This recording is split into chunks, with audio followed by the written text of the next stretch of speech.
जो हमारे सारण जिला में जो है बहुत ऐसे चीज़ है जो छुपे हुए हैं। ईश्वर सभ्यता और संस्कृति को हम लोग उजागर करने के लिए और ऋषि दिगों की तपोभूमि को हम लोग जागृत करने के लिए यही सारण गौरव यात्रा का हम आयोजन किए हैं हम लोग। सारण फिलहाल बिहार का एक जिला है। प्राचीन काल में यह इलाका अरण्य यानी वनों से आच्छादित रहा करता था और इस वन में बड़ी संख्या में सारंग यानी हिरण रहा करते थे और इसीलिए कालांतर में यह क्षेत्र सारण्य के नाम से जाना जाने लगा। सारण्य का अपभ्रंश नाम सारण हुआ और आज यह क्षेत्र इसी नाम से जाना जाता है। परंतु सारण की पहचान मात्र इतनी सी नहीं है। मानव जीवन के हर एक क्षेत्र में, चाहे वो धर्म या अध्यात्म का क्षेत्र हो या फिर शिक्षा और सामाजिक जीवन का या फिर राजनीति का, सारण ने अपनी एक अलग पहचान बनाई है, अपना एक अलग गौरव स्थापित किया है। इस वीडियो में हम बात करेंगे सारण के धार्मिक और आध्यात्मिक महत्व की। आदिकाल से सारण की भूमि ऋषि मुनियों की तपोस्थली के रूप में जानी जाती रही है।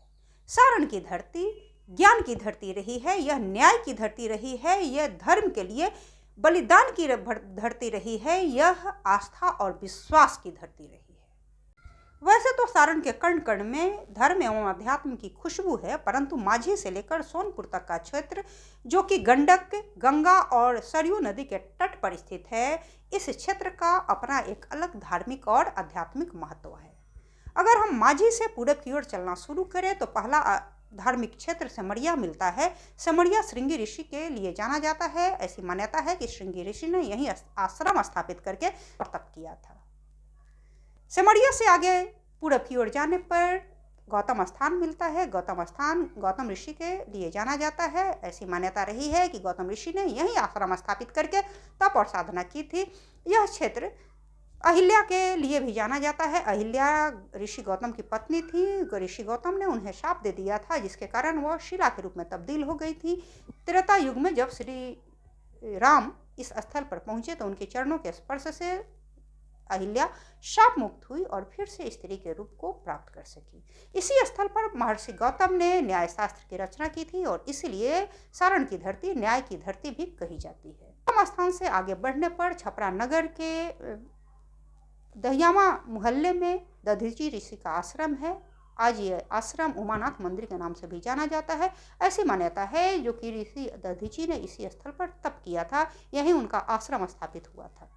दधीची ने अपनी हड्डियों का दान दिया था और उन्हीं की हड्डी से वज्र नामक अस्त्र का निर्माण हुआ था और इसी अस्त्र से देवों के राजा इंद्र ने दानवों का संहार किया था और इसीलिए छपरा की धरती को बलिदान का धरती भी कहा जाता है। से आगे पूरब की ओर बढ़ने पर चिरांद मिलता है। चिरांद एक धार्मिक और ऐतिहासिक स्थल के रूप में जाना जाता है। चिरांद को राजा मौर्यध्वज का नगर कहा जाता है। आगे जाने पर दिघवारा का नगर आता है। दिघवारा को मौर्यध्वज के नगर के प्रवेश द्वार के रूप में माना जाता रहा है और ऐसी मान्यता है कि प्राचीन काल में यह दीर्घ द्वार के नाम से जाना जाता था। दिघवाड़ा से आगे सोनपुर की ओर बढ़ने पर एक छोटा सा गांव मिलता है आमी। आमी वही स्थल है जिसकी चर्चा मार्कंडेय पुराण और दुर्गा सप्तशती में की गई है कि जब भगवान शिव सती के शव को अपने कंधों पर लेकर तांडव कर रहे थे तो भगवान विष्णु ने अपने सुदर्शन चक्र से देवी के शव के कई टुकड़े कर दिए थे और ये टुकड़े धरती पर जिन जिन स्थलों पर गिरे वहां शक्तिपीठ की स्थापना हुई और सती के शव का एक टुकड़ा आमी में भी गिरा और यहाँ अंबिका भवानी मंदिर के गर्भगृह में उसी टुकड़े के पिंड के रूप में आज पूजा की जाती है। इसलिए आमी को एक शक्ति स्थल के तौर पर, शक्तिपीठ के तौर पर माना जाता है। आमी से आगे सोनपुर का क्षेत्र है और सोनपुर का क्षेत्र बाबा हरिहर नाथ के मंदिर के लिए प्रसिद्ध है। हरिहर नाथ मंदिर के गर्भगृह में भगवान श्री हरि और भगवान शिव का संयुक्त प्रतिमा स्थापित है और यह लोगों के लिए बड़ी ही आस्था का केंद्र है। सोनपुर का इलाका गज और ग्राह के लड़ाई के लिए भी जाना जाता है। ग्राह यानी घड़ियाल ने जब हाथी को निगलने की कोशिश की तो हाथी ने भगवान श्री हरि को पुकारा और भगवान श्री हरि तब वहां पहुंचकर हाथी की रक्षा की। छपरा से नजदीक का ही क्षेत्र है मढ़ौरा। यहाँ प्रसिद्ध गढ़देवी का मंदिर है, ऐसी मान्यता। पर अफसोस की बात यह है कि सारण के ये तमाम धार्मिक और ऐतिहासिक स्थल आज भी विकास की राह देख रहे हैं। सारण के लोगों की ये पुरानी मांग रही है कि सारण के धार्मिक और ऐतिहासिक स्थलों का विकास कराया जाए और इन्हें पर्यटक स्थल के रूप में तब्दील किया जाए। सारण की पुरानी गौरव को वापस लाने के लिए और सारण के ऐतिहासिक और धार्मिक स्थलों को पर्यटक स्थल में तब्दील करने की मांग को लेकर सारण गौरव यात्रा निकाले जाने की तैयारी है। आइए सुनवाते हैं कि इस यात्रा को लेकर सारण के लोगों का क्या कहना है।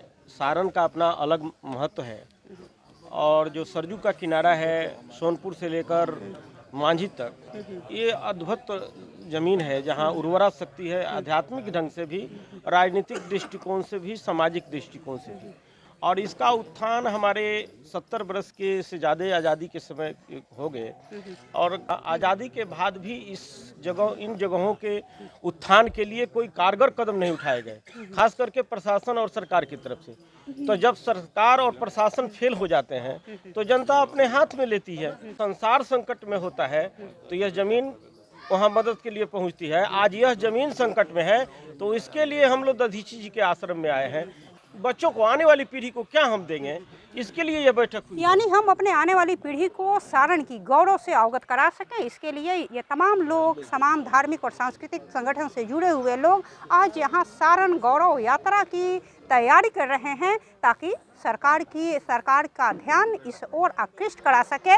देखना होगा कि इस यात्रा के माध्यम से सारण के ये संगठन और आम लोग सारण की पुरानी गौरव को वापस लाने और सारण के धार्मिक और ऐतिहासिक स्थलों को पर्यटक स्थल में तब्दील करने की अपनी पुरानी मांग को सरकार तक पहुंचाने में किस हद तक सफल हो पाते हैं। आप देख रहे हैं काऊ काऊ न्यूज। यदि अब तक आपने हमारे YouTube चैनल को सब्सक्राइब न किया हो या फिर हमारे फेसबुक पेज को लाइक न किया हो तो कृपया कर लें, ताकि हम लगातार यूं ही धार्मिक और ऐतिहासिक मुद्दों से जुड़ी खबरों को आप तक पहुंचाते रहें।